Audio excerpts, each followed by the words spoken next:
प्रिय छात्रों, आज मैं आपको कक्षा 9th की सामाजिक विज्ञान के अंतर्गत भूगोल विषय में पाठ 4 जलवायु को पढ़ाऊंगा। प्रिय छात्रों, आज हम अपने देश की वायुमंडलीय अवस्थाओं के बारे में अध्ययन करेंगे और जब हम सुबह उठते हैं तो मौसम कैसा रहता है? मौसम ठंडा रहता है और दिन में मौसम कैसा रहता है? गर्म रहता है और शाम के समय मौसम ठंडा हो जाता है। तो ये एक दिन में या अल्प समय में वायुमंडलीय अवस्थाओं में परिवर्तन हो रहा है। अब देखो कि मौसम किसे कहते हैं? अल्प समयावधि में हुए परिवर्तन को मौसम कहते हैं।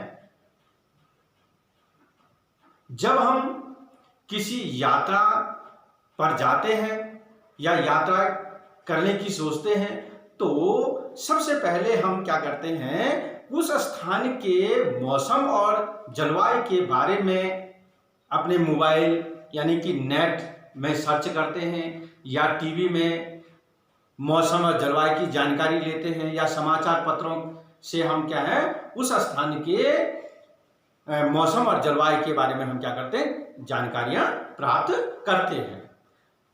तो इस प्रकार से कि जलवायु क्या है, जलवायु किसे कहते हैं? देखिए, दीर्घ समयावधि में हुए परिवर्तन को हम जलवायु कहते हैं। यानी कि दीर्घ समयावधि माने लंबे समयावधि। लंबा समय क्या हो सकता है कि 25 से 30 वर्ष तक का हो सकता है। तो लंबे समयावधि में मौसम की अवस्थाओं तथा विविधताओं के कुल योग को जलवायु कहते हैं। क्या कहा कि लंबे समयावधि में मौसम की अवस्थाओं तथा विविधताओं के कुल योग को जलवायु कहते हैं। अब आते हैं उसके बाद मौसम और जलवायु को प्रभावित करने वाले कारक क्या है? मौसम और जलवायु को प्रभावित करने वाले कारक। देखिए, मौसम और जलवायु को प्रभावित करने वाले जो कारक होते हैं उन कारकों में सबसे पहले होता है तापमान। क्या होता है? तापमान। उसके बाद वायुदाब, फिर उसके बाद पवनें और अक्षांश, समुद्र तल से यानी कि समुद्र से दूरी और ऊंचाई, आर्द्रता और पाला, तुषार, कोहरा और जो महासागरीय जो धाराएं होती हैं वो किसी भी स्थान के मौसम और जलवायु को प्रभावित करते हैं। अब आते हैं उसके बाद हम कि भारतीय जलवायु को प्रभावित करने वाले कारक।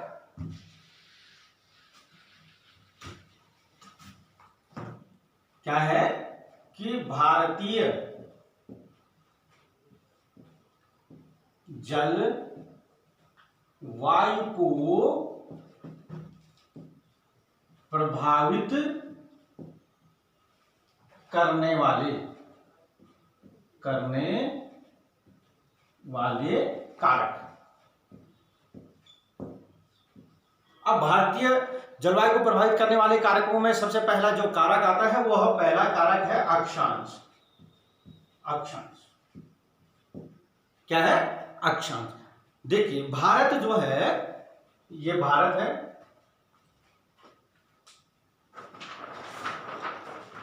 मैं आपको मानचित्र के माध्यम से समझाता हूं।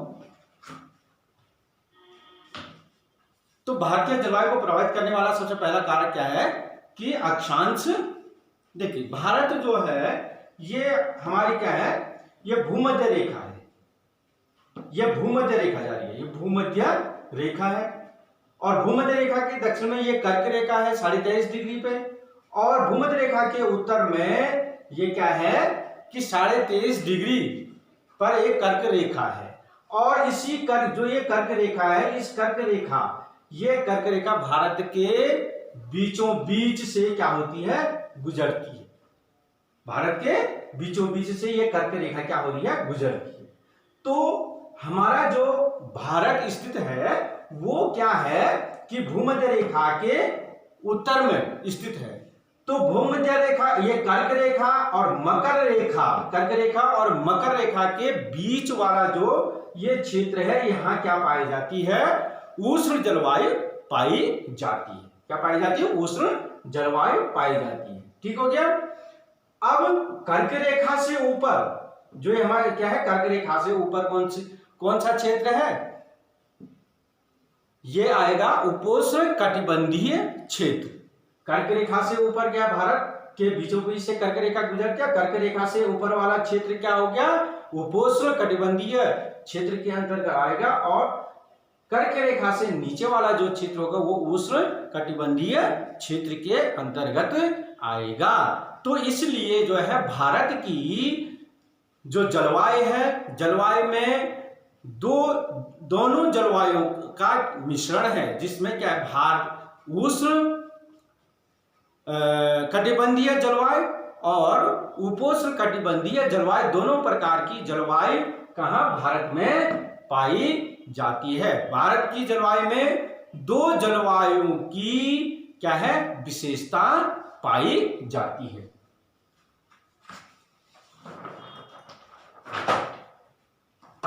दूसरा कारण है ऊंचाई। दूसरा कारण क्या है, ऊंचाई। दूसरा कारण क्या है, ऊंचाई। देखिए भारत, ये भारत का मानचित्र मैं आपको दिखाता हूं। इसमें ऊंचाई,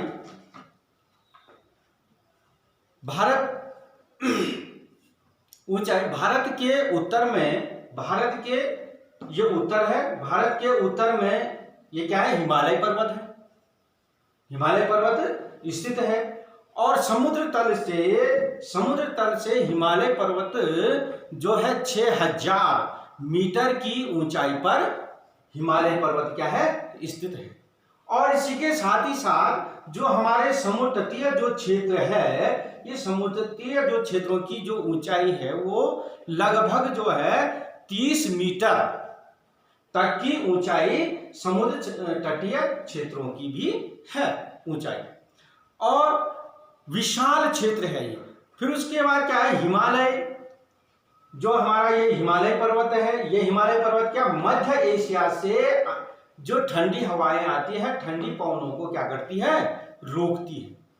कहां से, मध्य एशिया से हिमालय पर्वत क्या करता है, मध्य एशिया से आने वाली ठंडी हवाओं को क्या कर देती है, रोकती है।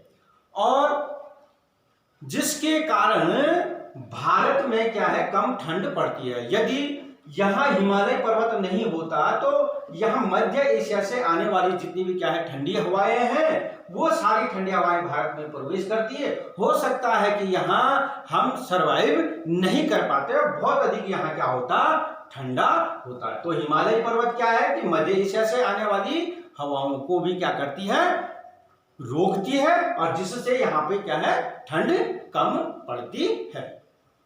तीसरा जो कारण है इसका भारतीय जलवायु को प्रभावित करने वाला तीसरा जो कारक है वह है वायु दाब एवं पवनें। तीसरा वायु दाब एवं पवनें, तीसरा कारक कि भारतीय जलवायु को प्रभावित करने वाला जो तीसरा जो कारक, ठीक। इसमें क्या होता है, देखिए भारत उत्तर पूर्वी व्यापारिक पवनों के क्षेत्र में स्थित है। वे पवनें उत्तरी गोलार्ध, जो ये पवनें होती हैं, ये पवनें क्या होती हैं, उत्तरी गोलार्ध में उपोष्ण कटिबंध में उत्पन्न होती हैं। और कोरियालिस बल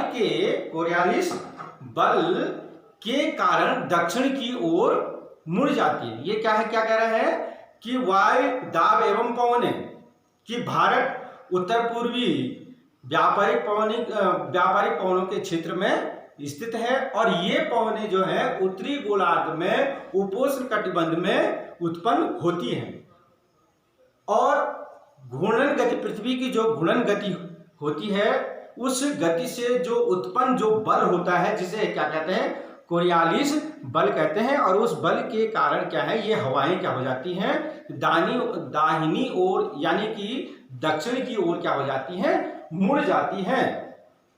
पवनें उच्च वायुदाब से निम्न वायुदाब की ओर चला करती हैं और इसी के कारण भारत में गर्मियों में क्या होती है, वर्षा होती है। चौथा आता है जेट धाराएं, यानी कि भारतीय जलवायु को प्रभावित करने वाला जो चौथा कारक है वो है जेट धाराएं।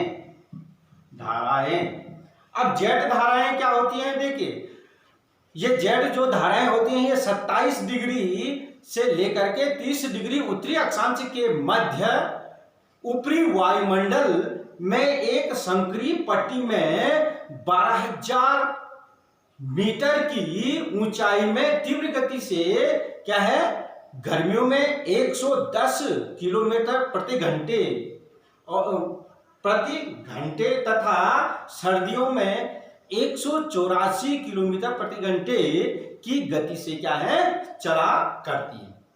और इससे भारत में अचानक मानसून में वृद्धि होती है, बादल उमड़ और घुमड़ करके क्या करते हैं, व्यापक वर्षा करते हैं। किसके कारण, इन जेट धाराओं के कारण।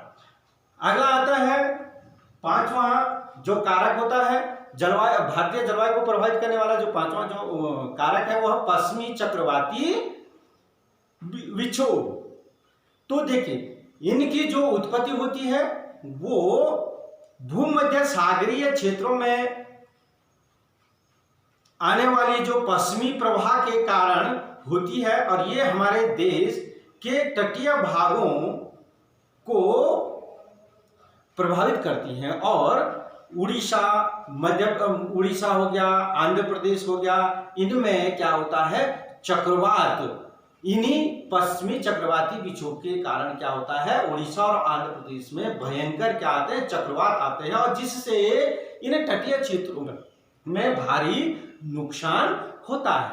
अगला छठा जो इसका कारक है, भारतीय जलवायु को प्रभावित करने वाला छठा कारक आता है दक्षिण पश्चिमी विक्षोभ। इन पवनों से भारत के पश्चिमी घाट यानी कि जिसको हम क्या कहते हैं, मालाबार तट कहते हैं, पर वर्षा होती है और दक्षिण पश्चिमी मानसूनी पवनों के वृष्टि छाया क्षेत्र होने के कारण क्या होता है, जब मानसून पीछे को हटते हैं तो उस समय तमिलनाडु के तटीय क्षेत्रों में सर्दियों में क्या होती है, वर्षा होती है और तमिलनाडु में गर्मी के मौसम में क्या वर्षा नहीं होती है, बल्कि वहां पे सर्दियों में ही वर्षा होती है। अब आता है भारतीय मानसून या मानसून की प्रक्रिया।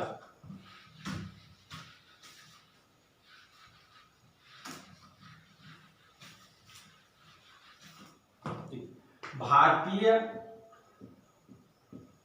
मानसून या मानसून की प्रक्रिया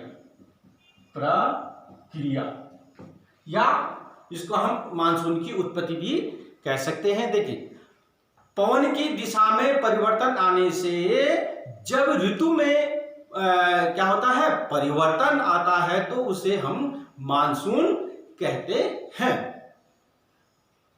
क्या कह रहे हैं इसमें कि पवन की दिशा में परिवर्तन आने से जब ऋतु में परिवर्तन आता है तो उसे हम क्या कहते हैं, मानसून कहते हैं। यहां पे आया ऋतु, क्या है, ऋतु। इससे पहले मैं आपको ऋतु के बारे में बता देता हूं। ऋतुएं 4 ऋतुएं हो गई। पहला ग्रीष्म ऋतु और दूसरा शीत ऋतु और तीसरा क्या होता है वर्षा ऋतु या आगे बढ़ता मानसून की ऋतु, जिसमें हम क्या कहते हैं वर्षा ऋतु या आगे बढ़ता मानसून की ऋतु। और चौथा पीछे या वापस पीछे हटता मानसून की ऋतु, या इसको हम क्या कह सकते हैं मानसून की वापसी की ऋतु। तो 4 प्रकार की क्या हो गई इसमें ऋतुएं हो गई। अब उसके बाद देखिए कि गर्मी के मौसम में जमीन गर्म हो जाती है और हवाएं गर्म होकर के ऊपर उठने लगती हैं।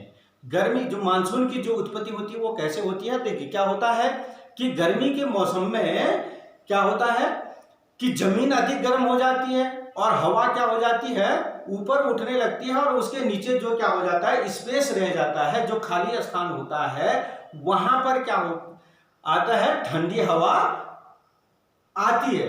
यानी कि गर्मी के मौसम में जमीन गर्म हो जाती है और हवाएं गर्मी के कारण ऊपर उठने लगती हैं और नीचे निम्न दाब बन जाता और समुद्र में उच्च वायुदाब बनता है।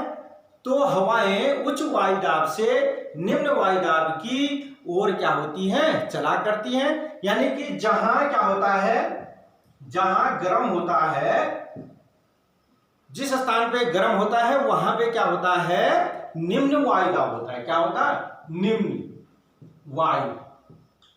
निम्न वायुदाब। और जहां पर क्या होता है ठंडा होता है वहां पे क्या होता है उच्च वायुदाब होता है। अब देखिए इस प्रकार से भारत में मानसून की उत्पत्ति कैसे होती है। देखिए कि गर्मी के मौसम में, यह भारत का मानचित्र है,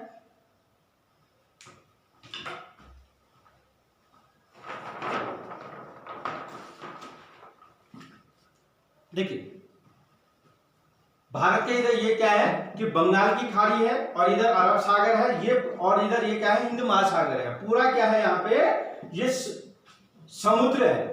तो और ये क्या है स्थल भाग है, ये क्या हो गया स्थल भाग हो गया। तो गर्मियों में क्या होता है स्थल भाग क्या रहता है गर्म रहता है और यहाँ पर निम्न वायुदाब क्षेत्र बनता है।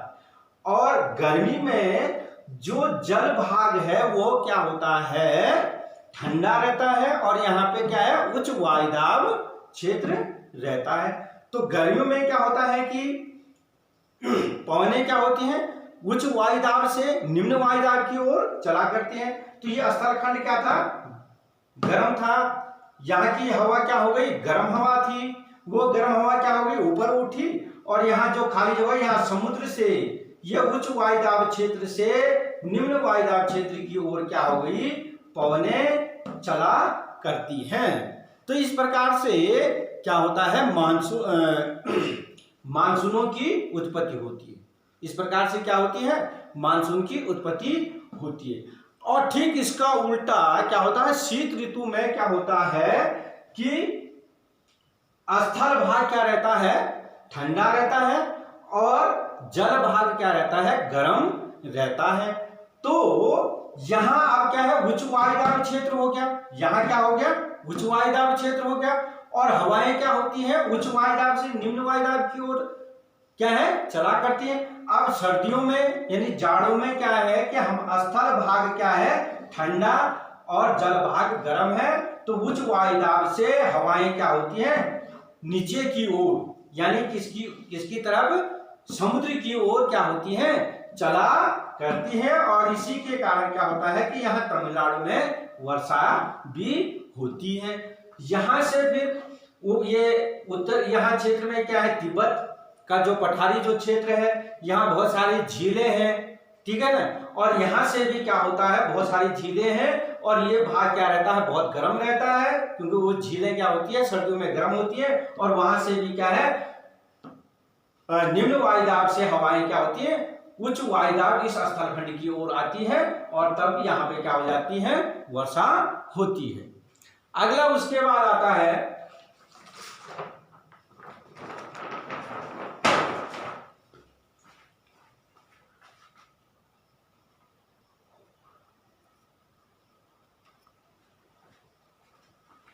अब आता है उसके बाद कि भारत में मानसून का आगमन।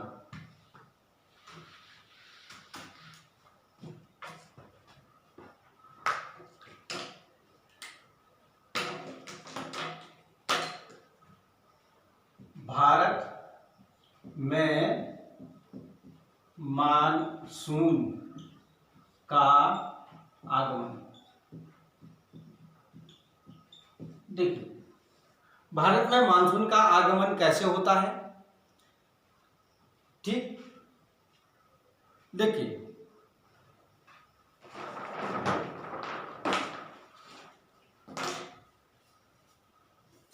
भारत में मानसून का आगमन कैसे होता है। देखो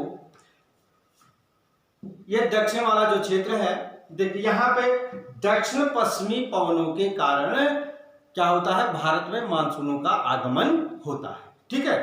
दक्षिण पश्चिम जो पवनें हैं वो सबसे पहले यहाँ केरल में सबसे पहले कहाँ पहुंचती है, 1 जून को केरल में पहुंचती है। ये क्या है, केरल है हमारा, ये केरल वाला क्षेत्र है।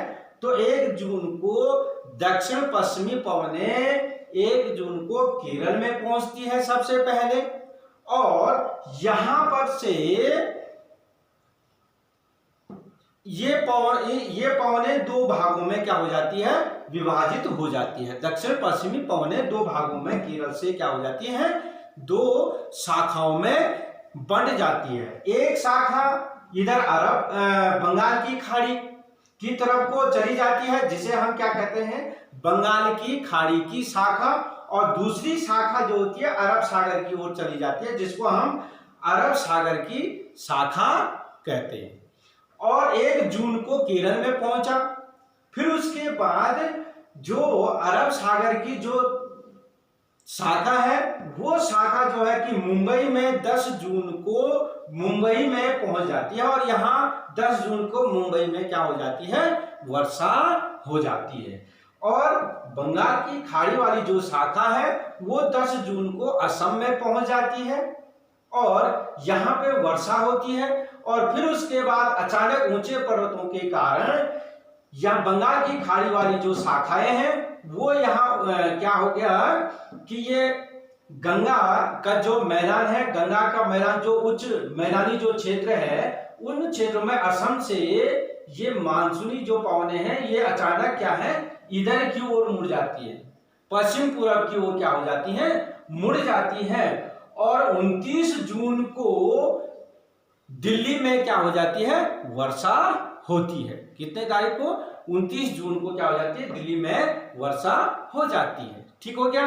अब यहाँ पे क्या हुआ कि ये उच्च वायुदाब क्षेत्र था, यहाँ क्या है, निम्न वायुदाब क्षेत्र था, ये उच्च वायुदाब क्षेत्र है, ये भी उच्च वायुदाब क्षेत्र है। ठीक है। और 10 जून को क्या है, ये वाली शाखा ने क्या मुंबई यहाँ तक पहुंच जाती है, और यहाँ ये वाली शाखा अरब सागर बंगाल की खाड़ी वाली शाखा असम से मुड़ करके यहाँ क्या है, वर्षा करती है। जुलाई की शुरुआत में पश्चिमी उत्तर प्रदेश, जुलाई की शुरुआत में क्या है, पश्चिमी उत्तर प्रदेश, पंजाब, हरियाणा, ये क्या है, पश्चिमी उत्तर प्रदेश हो गया, ये पंजाब हो गया, ये हरियाणा हो गया।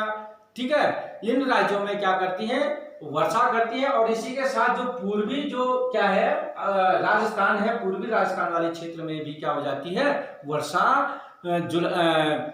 जुलाई के शुरुआत में वर्षा शुरू हो जाती है। और जुलाई के मध्य में हिमाचल, जुलाई के मध्य में क्या है, ये हिमाचल है, और यहाँ पे क्या हमारा उत्तराखंड है, उत्तरांचल हो गया, क्या बोलते हैं, उत्तराखंड हो गया और हिमाचल हो गया। जुलाई के मध्य में यहाँ क्या हो जाता है, यहाँ क्या होती है, मानसूनी वर्षा होती है। और इसके साथ ही साथ भारत के लगभग संपूर्ण राज्यों में क्या हो जाता है कि मानसूनी वर्षा शुरू हो जाती है।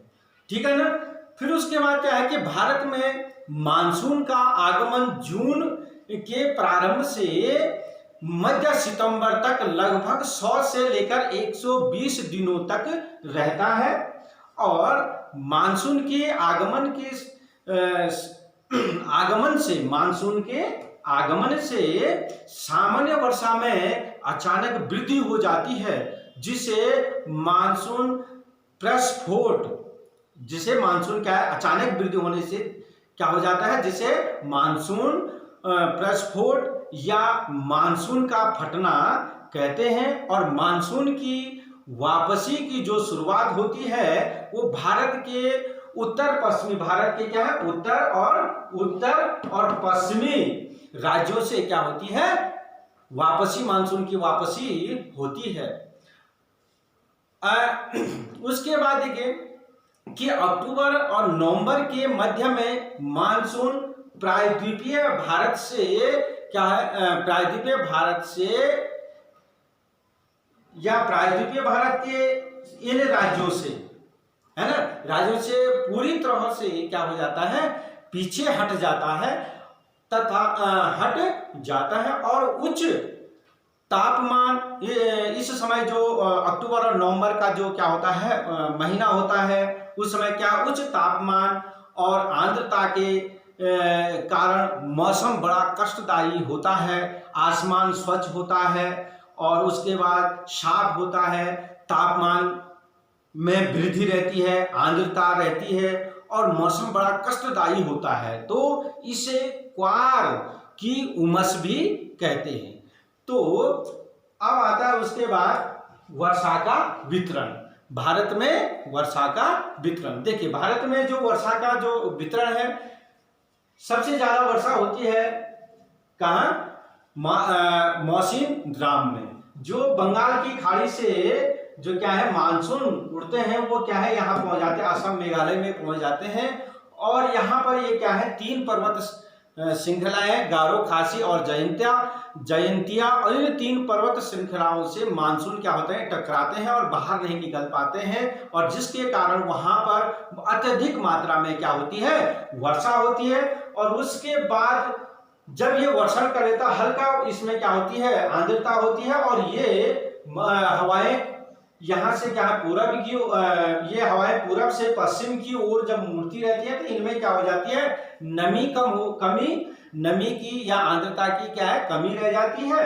और इधर जब वो राजस्थान यानी थार के मरुस्थल भागों तक पहुंचते उसमें आर्द्रता या नमी की कमी हो जाती है, जिसके कारण यहाँ क्या है, राजस्थान या थार के मरुस्थलीय क्षेत्रों में क्या है, 20% से कम वर्षा होती, 20 सेंटीमीटर